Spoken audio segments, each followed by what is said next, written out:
오늘 말씀은 이제 경건에 형제 우애를 더하라 이렇게 말씀합니다. 그래서 형제 우애에 대해서 살펴보려고 합니다. 여러분 왜 형제 우애를 이렇게 더하라고 말씀하실까요?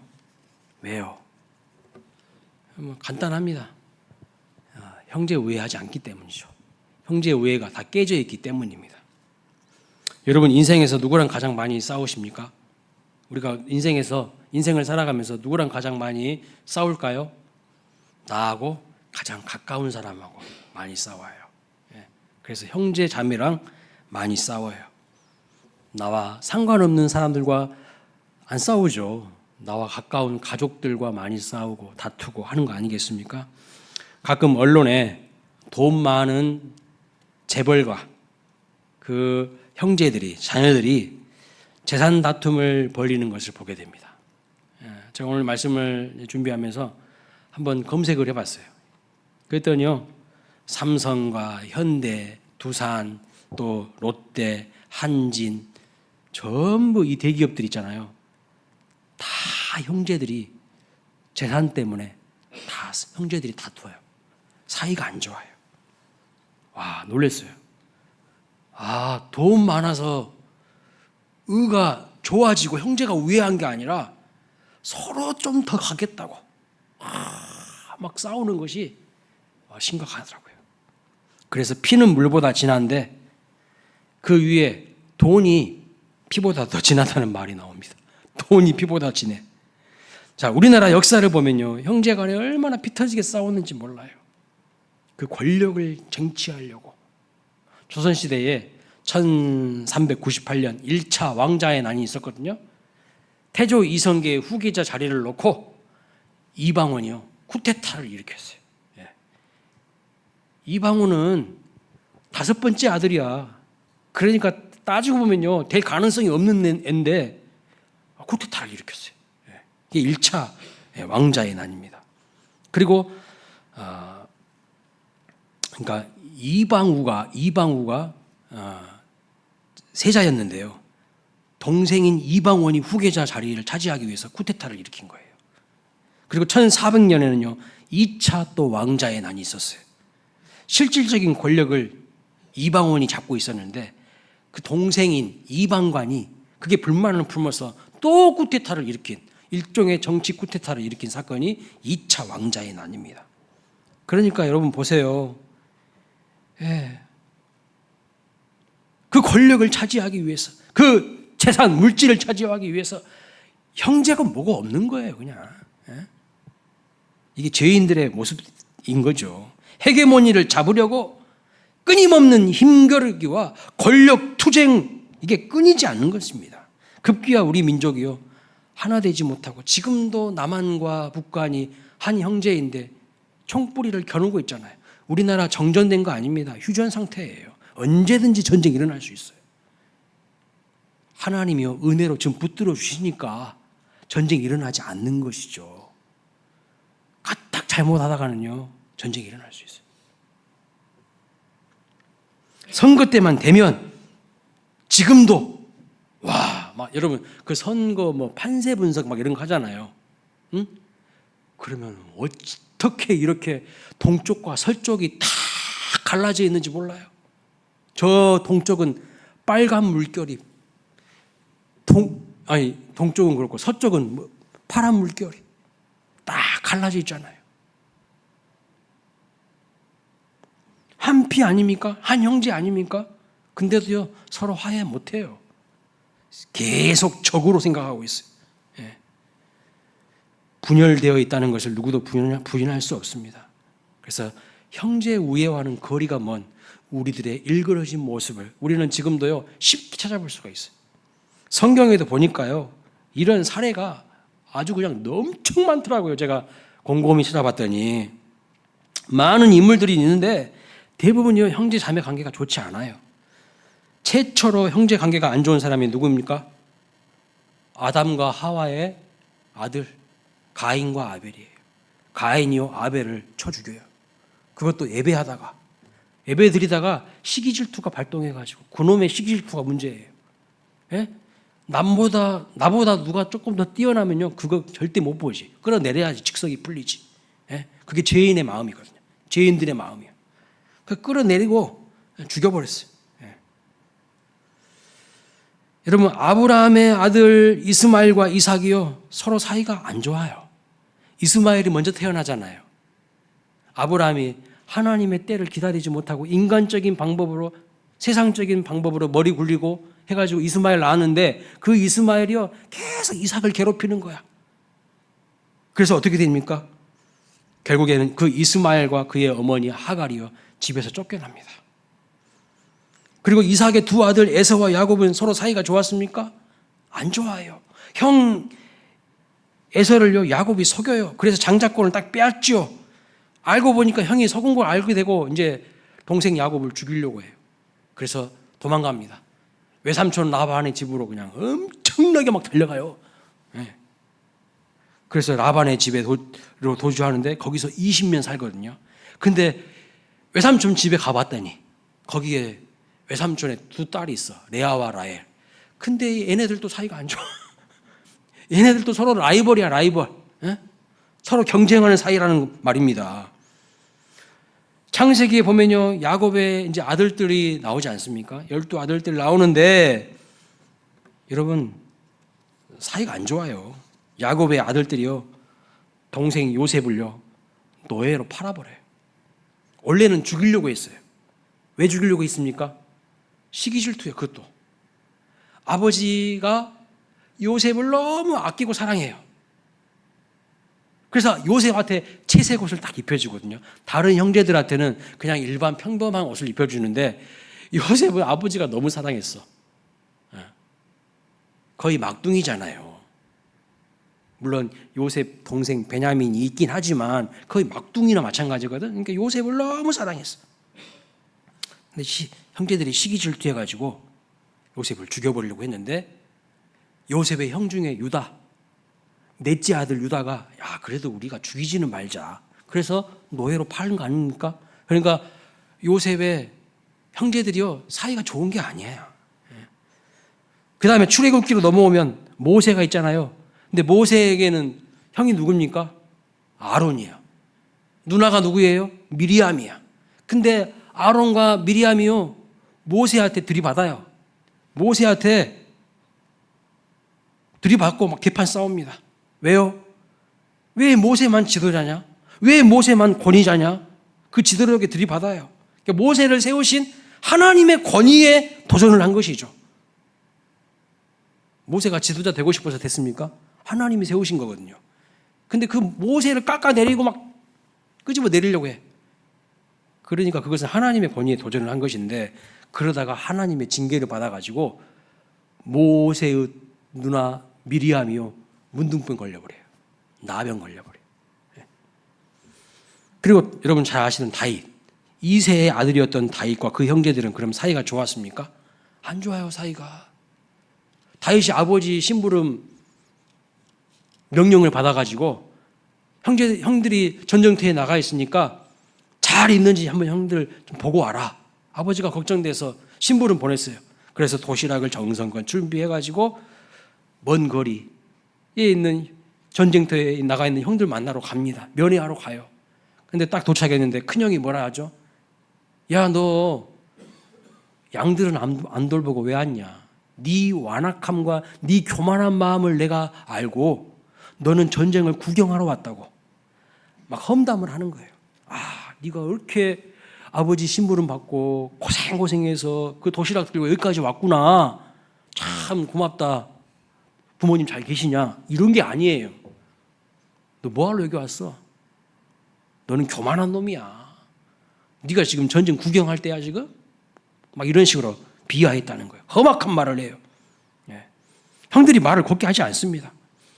그러면 여러분 다윗 왕의 자녀들은 형제들은 사이가 좋았을까요? 형제 우애가 없었어요. 다윗 왕은 부인이 여러 명이었는데 첫째 아들 장자가 암논이라는 사람이에요. 암논. 근데요 이복 여동생인 다말을 강간해버려요. 첫째 아들이. 근데 그 모습을 지켜보고 있었던 다말의 오빠였던 압살롬이 이 압살롬도 다윗 자식입니다. 근데 압살롬이요, 속에 분노가 끓어오르는 거야. 왜 아버지는 형님이 이렇게 큰 죄를 저질렀는데도 가만히 보고만 있어? 방치해? 아버지에 대한 이제 잘못된 마음이 막 그 마음에서 부글부글 막 일어나는 거야. 때를 기다렸다가 내가 아버지 보내버리고 그 자리 찾아야 되겠다.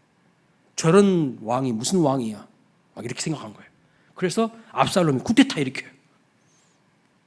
그리고 압살롬이 나중에 그 이복 형, 큰 형인 암논을 죽여버려요. 이게 성경에 그대로 적나라하게 다 기록되어 있어요.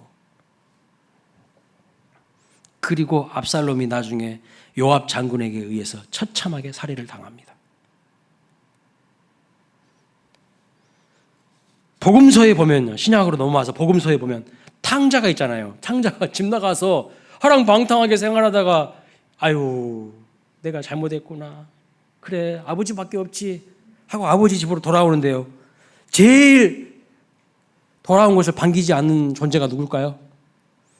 누가 그러더라고요. 성화지가 제일 반기지 않았다고. 근데 자기 형이 제일 반기지 않았어요.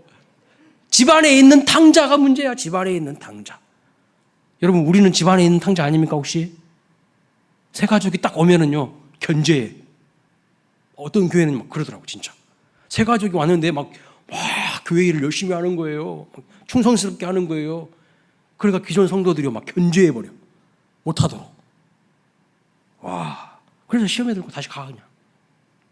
그 교회는 부흥하지 할 수가 없죠. 자, 예수님이 사역을 하시다가 힘들고 지치면 항상 베다니 마르다 마리아 집에 가셔서 자주 휴식하시고 쉬시고 그 나사로와 마르다와 마리아와 교제하셨어요. 그런데 여러분, 마르다와 마리아가 사이가 좋았을까요? 안 좋았어요. 마르다가 예수님한테 마리아에 대해서 고자질합니다. 뭐라고요? 왜 나만 일하는지 모르겠다고. 마리아는 맨날 팅가팅가 논다고. 응? 일도 안 하고 놀기만 좋아한다고 막 예수님한테 가서 고자질하는 거예요. 예. 여러분, 성경에 많은 형제 자매 관계가 나오는데요, 사이가 안 좋은 가족들이 많아요. 왜 이렇게 정말 가까운 형제 자매 사이인데도 사이가 안 좋을까요? 근본적인 이유가 뭘까요? 제가 어떤 집사님을 상담했어요. 오래전에. 지금 우리 교회 이야기 아닙니다. 근데 이 집사님이 눈물을 톡톡 흘리면서 그러더라고요. 재산 때문에 오빠랑 다퉜대요. 대판 다퉜대. 그리고 자기가 조금 많이 얻었대요. 싸워가지고. 근데 두고두고 그 다음부터 연락 안 하고요. 끊어진 지가 오래돼요. 그것이 계속 후회된대요. 재산 그거 조금 뭐라고, 그거 조금 얻으려고 오빠랑 싸우다가 완전히요, 의상해버린 거예요. 연락도 전혀 안 한대요. 근데 하나님 사랑이 들어가니까 그게 이제 죄인 줄 아는 거죠. 회개하게 되고. 저하고 상담하면서 막 눈물을 툭툭툭툭툭 흘리더라고요. 그때 왜 그랬을까? 그러더라고요. 여러분, 왜 이렇게 형제 자매 사이인데도 관계가 깨지고 의가 상할까요? 그 이유가 뭡니까? 성경은 그 근본적인 이유를 뭐라고 말하냐면요, 하나님과의 관계가 깨졌기 때문에 형제 관계도 깨진다고 말하고 있어요. 사람과의 관계도 깨지는 것입니다. 그럼 왜 하나님과의 관계가 깨졌을까요? 인간의 죄 때문이라고 말합니다. 그러면 죄의 본질은 뭐냐면요, 하나님 자리에 자기 자신이 앉으려고 하는 거예요. 자기가 주인 노릇하고 왕 노릇하고 자기 마음대로 하려고 하는, 그것이 죄의 본질이에요. 마땅히 하나님 앞에 드려야 될 영광과 예배를요, 자기가 다 취하는 거야. 이게 심각한 죄의 본질입니다. 하나님 필요 없어요. 하나님 저리 친해. 내가 내 인생의 주인이지 뭐. 이런 교만한 마음들이요, 하나님과 관계가 깨트려지고 그 다음에 사람들과 관계도 깨진다고 말씀하고 있어요. 그래서 창세기 3장에 보면 아담과 하와가 하나님께 불순종하고 죄가 이 세상에 들어옵니다. 그리고 창세기 4장부터 계속해서 이어지는 내용이 뭐예요? 죄로 인하여서 인간관계가 다 깨지고 파괴되었다는 것을 적나라하게 보여주고 있는 거예요. 인간관계가 파괴되고 범죄하고 타락한 내용들이요, 창세기 4장 그 이후부터 계속해서 나옵니다. 자, 그렇다면 어떻게 하면 깨어진 인간관계가 회복될 수가 있을까요? 어떻게 해요? 사람들은요, 돈이 많으면 문제가 다 해결될 것처럼 생각합니다. 내가 돈 많이 가지고 있으면 문제는 해결되지. 내가 헤게모니를 치고 내가 권력을 잡고 있으면 문제는 내 마음대로 다 풀릴 거야. 착각을 하고 있어요. 여러분, 저 대기업 재벌들이요, 돈 많을 줄 모르지만요, 진짜 마음에 평강이 있을까요? 행복할까요? 형제들끼리 의상에서 치고받고 싸우고, 이게 뭡니까, 이게? 아니라는 것을 역사가 증명하고 있어요. 돈 많아서 문제가 해결된 게 아니고 권력 잡고 있어서 문제가 해결된 거 아니다고 역사는요, 분명히 우리에게 말하고 있어요. 그런데도 요즘에도 우리는 돈 벌려고, 돈 그것이 뭐라고, 거기에 그냥 혈안이 되어 있어요. 주일날에도 교회 안 와요. 돈 벌어 가야지. 권력을 잡으려고 남을 그냥 깎아내리고 무시하고 짓밟아야 돼요. 진정한 평화가 없는 거죠. 지금까지 나열한 역사를 보면요, 돈 문제 때문에 더 복잡해지고 권력 때문에 수없이 많은 죄와 악이 발생하는 것을 알 수가 있습니다. 그러니까 돈과 권력으로 문제가 해결되지 않는다는 것을 빨리 인정해야 됩니다. 먼저. 그렇다면 어떻게 관계가 회복될까요? 어떻게 형제의 우애가 가능해질까요? 여러분은 뭐라고 답을 찾고 계십니까? 성경은 이렇게 말합니다. 정답은 십자가다. 십자가. 이거밖에 없다는 거예요. 자, 예수 그리스도가 이 땅에 오셔서 십자가 지신 이유는 뭡니까? 우리의 모든 막힌 관계를 허물고 다시 회복하게 하기 위해서요. 하나님과 우리 사이의 막힌 관계를 회복하고 이어주시고, 다른 사람과 나와의 관계를요, 다시 이 막힌 관계를 회복하시고 이어주기 위해서 예수 그리스도께서 오셔서 말없이 피 흘려 십자가의 희생 제물 되셨다고 말씀합니다. 자, 말씀을 읽어볼까요? 에베소서 말씀입니다. 읽습니다. 시작. 그는 우리의 화평이신지라 둘로 하나를 만드사 원수된 것 곧 중간에 막힌 담을 자기 육체로 허시고 법조문으로 된 계명의 율법을 폐하셨으니 이는 이들로 자기 안에서 한 세 사람을 지어 화평하게 하시고 또 십자가로 이 둘을 한 몸으로 하나님과 화목하게 하려 하심이라. 원수된 것을 십자가로 소멸하시고. 여기 보면은 십자가가 두 번이나 반복돼서 나와요. 십자가로 이 둘을 한 몸으로 하나님과 회복하게 하시고, 십자가로 원수된 것을 소멸하신다고 말씀하고 있어요. 십자가가 답이라는 거예요. 십자가가 답. 그걸 믿으십니까? 아멘. 그러면 여러분, 예수님이 십자가 지신 이유가 뭐라고요? 둘이 원수 관계인 것을 끝장내시겠다는 거예요. 유대인도 이방인도 하나가 되어서요, 하나님과 화목하게 하시기 위해서라고 말씀하세요. 예수 안에서 서로 원수 관계에 있던 자들을 한 몸으로 만들고 새 사람 만들어서 하나님과 화목하게 하기 위해서. 십자가가 답이라는 거예요. 여러분, 출애굽기에 보시면 이스라엘 백성들이 애굽에서 나와서 광야를 통과해 가는데요, 마라라고 하는 지역을 만납니다. 근데 그 마라라는 지역에는 물이 써요. 쓴물이야. 여러분, 물이 없거나 물이 쓰면은요, 다 죽은 거예요. 그 광야에서. 이제 게임 끝난 거예요. 그래서 백성들이 얼마나 원망불평이 하늘 끝까지 올라간지 몰라요. 모세한테 네가 우리를 죽이려고 여기까지 막 데리고 왔냐? 우리는 이제 못 살겠다. 그건 끝이다. 막 그러거든요. 아니, 얼마 전까지만 해도 홍해를 건넜어. 하나님의 기적을 봤어. 근데도요, 그 참지 못하고 물 좀 없다고 막 난리가 난 거예요. 근데 모세가 어떻게 할까요? 모세는요, 기도해요. 그 상황에도 엎드려 하나님 앞에, 하나님, 이 민족의 이 어려움을 어떻게 해결해야 될까요? 하나님이 알려주죠. 한 나무를 가리키시고 그 나무를 그 쓴물 나는 곳에다가 던져라 그래요. 그래서 모세가 그 말씀대로 하나님이 지시한 나무를 그 쓴물 나는 곳에 던졌더니 그 쓴물이 변하여 뭐가 됩니까? 단물이 되는 거예요. 그 나무가 뭘 의미할까요? 십자가예요. 십자가 없는 인생은요, 다 쓴물 나는 거예요. 십자가 없는 공동체는요, 맨 남 정죄하고 비난하고 원망하고 공동체를 다 파괴하는 쓴물만 흘러가요. 근데 십자가 있는 공동체, 우리 개개인의 마음에 십자가가 있으면요, 내가 들어가는 곳에서 회복이 일어나는 거예요. 십자가가 답이라니까요. 그런데 오늘 우리의 문제는 뭐냐면 십자가는 너나 져라. 십자가는 네가 줘. 그러고 있지 않습니까? 그러니까요. 소망이 없는 거예요. 가정에요. 십자가를 가슴에 품는 사람이 있어야 돼요. 그 사람이 가정의 소망인 거예요. 교회에, 여러분 직장에, 어떤 공동체이든 그 속에요. 십자가를 지는 사람이 있어야 돼요.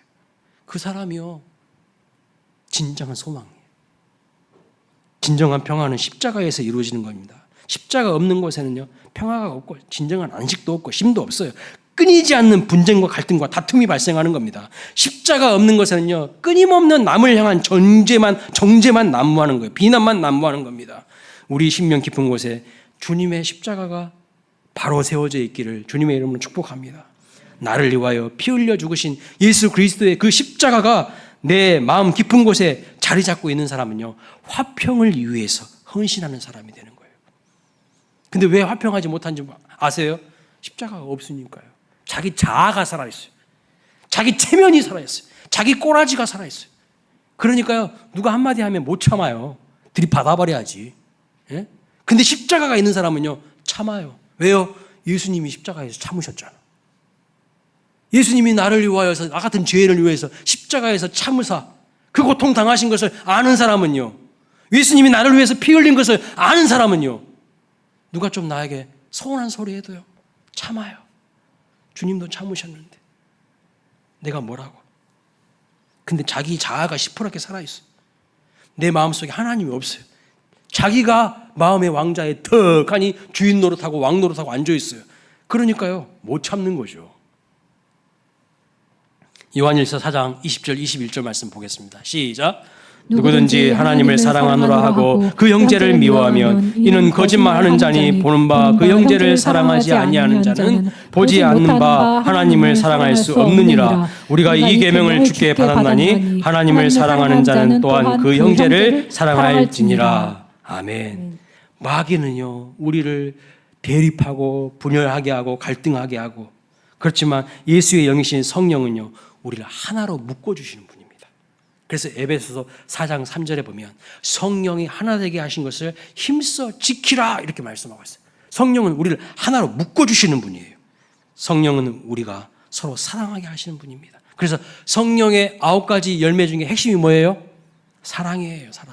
사랑부터 나오잖아요. 그런데 원문을 보면 성경 원문을 보면요 성령의 열매는요 단수로 표현되어 있어요. 그것이 뭐냐면 사랑인데 이 사랑이 9가지 양상으로 드러난다는 거예요. 사실은 사랑이에요. 성령 충만하면요 내 마음속에 십자가의 사랑이 흘러가요. 성령 충만하지 못하니까요 그 십자가의 사랑이 없는 거예요. 그리고 남 맨날 지적하고요 비난하고요 정죄하고요 네가 죄인이야 그러는 거예요. 근데 십자가 사랑이 심겨진 사람은 어떻게 반응하는지 아세요? 내가 죄인입니다. 내가 죄인이에요. 내가 죄인이에요. 이 민족의 죄도 내 죄입니다. 이 나라의 죄도 내 죄입니다. 딥페이크로 인하여서 지금 막 초, 중, 고등학교 난리 났어요 지금.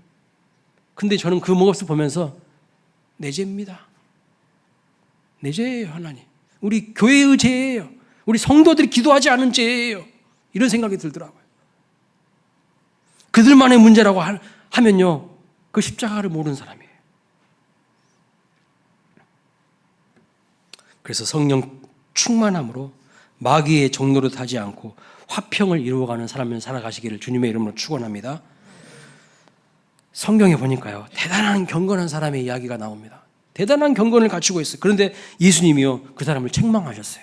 여러분 경건을 하면은 칭찬해야 되는 거 아닙니까? 근데 예수님이요 경건함에도 불구하고 책망했어요. 왜 그러냐면 자기 옆에 있는 형제를 사랑하지 않으니까요 예수님이 책망하시더라고요. 누구 이야기냐면 누가복음 18장에 나오는 바리새인 이야기입니다. 한번 보겠습니다. 9절부터 14절을 좀 긴데 같이 읽어봅니다. 시작. 또 자기를 의롭다고 믿고 다른 사람을 멸시하는 자들에게 이 비유로 말씀하시되 두 사람이 기도하러 성전에 올라가니 하나는 바리새인이요 하나는 세리라. 바리새인은 서서 따로 기도하여 이르되 하나님이여 나는 다른 사람들 곧 토색 불이 간음을 하는 자들과 같지 아니하고 이 세리와도 같지 아니함을 감사하나이다. 나는 일회에 2번씩 금식하고 또 소득의 11조를 드리나이다. 아니하나이다 하고 세리는 멀리 서서 감히 눈을 들어 하늘을 쳐다보지 못하고 다만 가슴을 치며 이르되 하나님이여 불쌍히 여기소서 나는 죄인이로소이다 하였느니라. 내가 너희에게 이르노니 이에 저 바리새인이 아니고 이 사람이 의롭다 하심을 받고 그의 집으로 내려갔느니라. 무릇 자기를 높이는 자는 낮아지고 자기를 낮추는 자는 높아지리라 하시니라. 여기 나오는 바리새인의 문제가 뭡니까? 기도도 열심히 했어요. 포색 불이 가늠한 적도 없습니다. 일주일에 2번씩 금식했습니다. 소득의 11조도 도둑질하지 않고 다 하나님 앞에 드렸습니다. 이 정도면 대단한 경건한 사람 아닙니까? 우리 중에 이 사람보다 더 경건한 사람이 있습니까? 그런데 이 사람은요, 예수님의 눈살을 찌푸리게 만들었어요. 예수님이 책망을 들었어요. 왜요? 형제 사랑하는 마음이 없었어요. 오히려 그 형제를, 내 옆에 있는 형제를 멸시하고 업신여기는 마음만 있었어요. 이 바리새인은요, 자기 자신이 죄인이라는 마음은 없어요. 근데 이 세리는 뭐라고 말합니까? 주여, 가슴을 치면서 내가 죄인입니다, 하나님. 내가 죄인입니다. 하나님이 원하시는 모습은 이 모습이에요. 자기의 의를 드러내고 내가 이렇게 많이 헌신했습니다. 이게 아니라 내가 죄인이에요, 하나님. 이 사람을 하나님 기뻐하시거든요. 근데 바리새인은요, 남 정죄만 잘해. 관심도 없어. 뭐가 문제냐면요, 경건의 형제 사랑의 옷을 입지 않았다는 거예요. 그래서 야고보서 1장 7절 말씀 보세요. 진정한 경건을 뭐라고 합니까? 읽어봅니다. 시작. 하나님 아버지 앞에서 정결하고 더러움이 없는 경건은 곧 고아와 과부를 그 환난 중에 돌보고 또 자기를 지켜 세속에 물들지 아니하는 그것이라. 경건, 진정한 경건은 두 가지예요. 첫째는요, 고아와 과부, 환난 당하는 자 돌보는 거예요. 연약한 지체들을 돌보는 거예요. 근데 여기에 무관심하다? 그 경건한 사람 아니라는 거고요. 두 번째는 자기를 지켜서 세속에 물들지 않게 하는 사람이에요. 근데 이 바리새인은요, 자기를 지켜서 세속에 물들지 않게 했을 줄은 모르지만 연약한 지체들에 대해서 관심 없어요. 고아와 과부, 환난 당한 자는요, 돌보지 않았어요. 이게 예수님께서 지적하신 문제라는 거예요.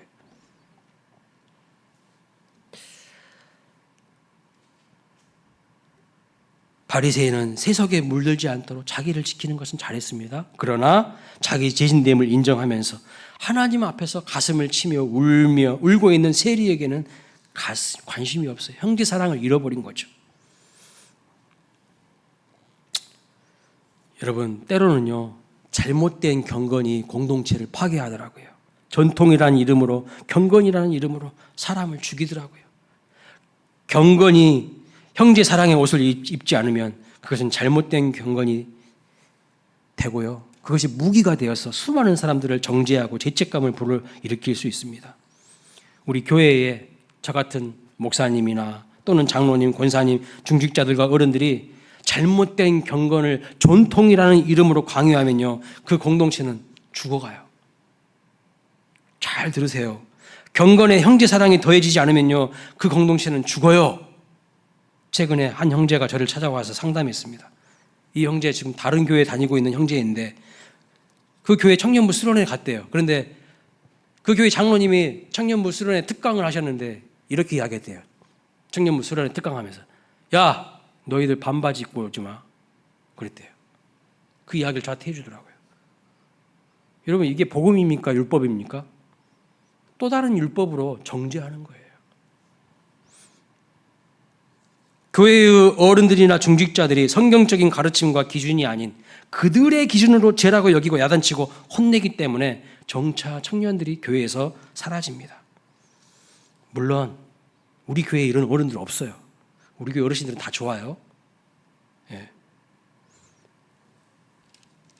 그러나 분명 우리가 명심해야 될 것은 경건이 형제 사랑의 옷을 입지 않으면요, 경건이 사람을 살리는 무기가 아니라 사람을 죽이는 무기가 될 수가 있어요. 물론 교회 어르신들이, 청년들이 다리 꼬고 예배 드리거나 껌짝짝 씹거나, 에? 커피 뽑아와가지고 커피 홀짝홀짝 마시면서 뭐 영화 보거나 뭐 구경꾼처럼 그렇게 하는 것은요, 가르쳐야 돼요. 이거 잘못된 태도라는 거, 예배 드리는 거. 그런데 자칫 잘못하다는 성경이 말하고 있지 않은 경건을요, 내 취향대로, 내 성향대로, 내 이념과 편견대로 막 주입시켜가지고 사람을요 꼼짝달싹 못하게 할 때가 있어요. 이건 복음 아니에요. 이건 공동체를요 더 삭막하게 만들고요 다 죽이는 거예요. 그래서 경건의 형제 사랑이 더해지면 그 공동체와 교회는요 반드시 살아납니다. 잔치집이 되고요, 치유센터가 되고요, 회복의 집이 되고 사랑의 공동체가 되는 거예요. 제가 책에서 읽은 내용입니다. 어떤 목사님이 경건을 주제로 설교를 준비하시는데 그 교회 청년들에게 잘 됐다. 경건의 주제로 설교를 준비하는데 잘 됐다. 내가 평상시에 벼르고 있었는데 청년들 머리 색깔이 너무 마음에 안 드는 거예요. 청년들 머리 색깔이 그냥 빤주노초 파란 본 거야. 그래서 지적을 한번 해야겠다고 다짐을 하고 기도를 했다고 합니다. 이 목사님은 지금 은퇴하시고 이제 원로 목사님 되신 분이에요. 나이가 엄청 많으세요. 그러니까 옛날 분이시니까 청년들 머리 색깔 마음에 들겠어요? 염색한 거? 마음에 안 들겠잖아. 옛날 분들인데. 그래서 그거 내가 이제 경건을 주제로 하면서 뻔때를 보여주고 지적을 해야 되겠다고. 혼 좀 내줘야 되겠다고. 이렇게 생각을 하시고 설교 준비하면서 하나님 앞에 엎드려서 기도를 했대요. 그런데 하나님이 그러시는 거예요. 하나님이 이런 마음을 주셨대요. 야! 한 가지 물어보자. 네가 하얀 머리를 까맣게 염색한 것은 괜찮고 까만 머리를 노랗게 염색한 것은 왜 안 되는데? 그 말씀을 듣고요. 그 마음을 받고요. 깜짝 놀라신 거예요. 그리고 그거 성경 어디에 기록되어 있는데? 목사님이 기도 중에 너무 놀랬다고 합니다. 왜냐하면 하나도 틀린 말이 아니기 때문에. 그저 목사님 본인 주관으로 청년들 야단칠 것만 생각하겠다는 것을 깨달은 거예요. 그 다음부터는요. 노랑머리, 빨강머리, 어떤 머리를 하고 와도 눈에 들어오지 않았답니다. 자기가 갖고 있던 선입견과 편견을 내려놓고 주님의 마음으로, 아버지의 마음으로 청년들을 바라보니까요. 빨진 옷, 파남보, 어떤 머리 색깔이든 교회에 와서 예배드리는 청년들이 너무 아름답고 사랑스럽고 좋게 보였다는 겁니다. 그리고 솔직하게 청년들한테 경건에 대해서 설교하면서 이 이야기를 하니까요. 청년들이 막 좋아서 기뻐하면서 박수를 치고 난리가 났다는 거예요.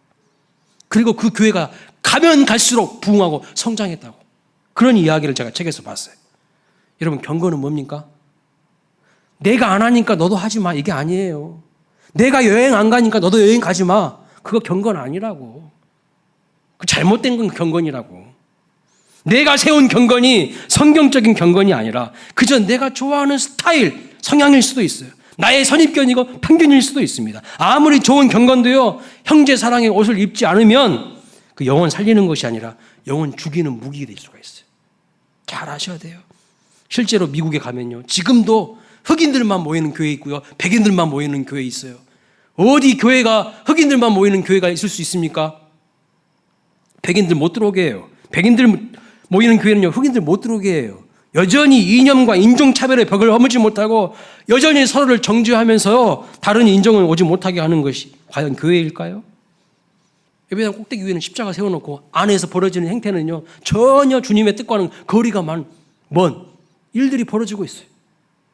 예수님이 십자가를 지신 중요한 이유 중 하나가 유대인도 이방인도 그리스도 예수 안에서 하나 되게 하기 위함이신데 그 예수 그리스도의 십자가를요. 교회의 이름을 걸고 십자가를 걸고 헛되이 하고 있는 존재들이 엄청 많다는 거예요. 신종 바리새인들이죠. 내가 갖고 있는 편견과 선입견, 기득권이 오히려 교회를 어둡게 하고 주님의 몸 되신 교회를 몰락하게 하는 원인이 될 수 있다는 것을 우리는 알아야 됩니다. 경건의 형제 사랑이 더해지지 않으면 그 경건은요 오히려 형제를 죽이는 무기가 될 수가 있어요. 최근 이야기 하나 하고 말씀을 마치겠습니다. 최근 우리 사회에 심각한 문제가 뭔지 아십니까? 교제폭력, 데이트폭력이에요. 심각한 지경입니다. 서로 좋아해서 데이트하고 교제했어요. 사귀자고 하면서. 그런데 그 교제를 지속하면서도 지속적으로 상대방을 통제하기 위해서요. 신체폭력, 정서적, 심리적 폭력, 언어폭력, 성적 폭력을 가합니다. 특히 교제를 하던 상대방이 이제 헤어지자고 하면요. 난리가 나요. 그 폭력이 더욱 심해집니다. 최근 뉴스를 보고 저도 알았는데 쯔양이라는 여자분이 있어요. 들어보셨습니까? 쯔양? 나는 쯔양이라 해가지고 중국 사람인 줄 알았더니 우리나라 사람이래. 그러니까 이제 본명은 아니에요. 그냥 쯔양으로 활동하는 거예요. 근데 이 사람이 교제했던 사람에게 이제 우리 그만 만납시다. 헤어지자고 하니까요. 그때부터 심한 폭력에 4년 동안 매를 맞으면서 유튜브 방송을 찍은 거예요. 그리고 성매매업소, 유흥업소에 나가라고 협박당하고요. 유튜브 방송 통해서 벌었던 수익금도 다 갈취당했어요. 그리고 계속적으로 성폭행 당했다는 겁니다. 이게 사랑입니까, 여러분? 진정 상대방을 좋아하고 사랑했다면 헤어지더라도요, 그 끝이 아름다워야 돼요. 그것이 진짜 사랑인 거죠. 마지막에 축복해줘야 되는 거 아니겠습니까? 근데 우리는요, 만남을 아름답게 마무리를 못 맺어. 끝이 아름다웠는데 끝이 깔짝지근한 만남들이 많아. 진정 상대방을 좋아하고 사랑했다면요, 진정 상대방을 생각했다면요, 그렇게 할 수가 없죠. 오히려 막 저주를 퍼붓고 폭력을 행사하는 것은 진정 상대방을 사랑하는 것이 아니라 그것은 자기 자신을 위해서 상대방을 이기적으로 탐욕적으로 이용한 거예요. 그 깊은 심리 가운데는요, 자기 숭배가 있어요. 자기 숭배. 자기 자아를 사랑하는 거예요. 자기애성 성격 장애라고 심리학자들은 이야기하는 거예요. 그 사람을 사랑한 게 아니에요. 자기를 사랑한 거지. 남을 이용해서 자기 것을 챙기는 거죠. 그건 사랑 아닙니다. 진정한 사랑은요, 예수님처럼 십자가 지는 거예요. 네가 죄인이지 정죄하는 게 아니라, 그래, 내가 죄인이야. 내가 죄인이야. 진정한 사랑은요, 다른 사람을 살리기 위해서 내가 희생하고 내가 헌신하고 십자가 지는 것이지 정죄하는 게 아니에요. 바로 예수님이 세속에 물들지 않는 경건뿐만 아니라 진정한 형제 사랑을 보여주신 겁니다.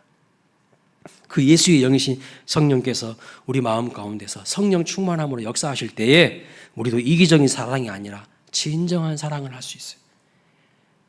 이 진정한 사랑이 있는 곳에요, 기쁨이 있고 공동체 회복이 있는 거예요. 근데 오늘 우리는 어떻습니까? 남을 바라보면서 정죄하지 않습니까? 비난하지 않습니까? 그거 내 마음속에 십자가가 희미해진 거예요. 십자가가 희미해진 거예요. 예수님의 영이신 성령이 아니라 내 자아가 가득한 거예요. 그것을 회개하셔야 돼요. 그리고 기도하십시오. 주님의 십자가가 내 가슴 깊은 곳에 새겨질 수 있도록. 그래서 내 안에서 뭐가 흘러가야 돼요? 쓴물이 흘러가는 게 아니라 단물이 흘러가야 돼요. 단물이. 근데 그 사람만 들어가면 그 공동체는요, 문제가 있어. 맨날 쓴물만 내뱉거든. 안 좋은 이야기만 하고. 근데 십자가가 새겨진 사람은요, 그 사람 주변에 가면 단물 나는 이야기를 해. 단물 나는. 은혜의 말을 해. 그럼 우리 모두가 되시기를 주님의 이름으로 축복합니다. 자,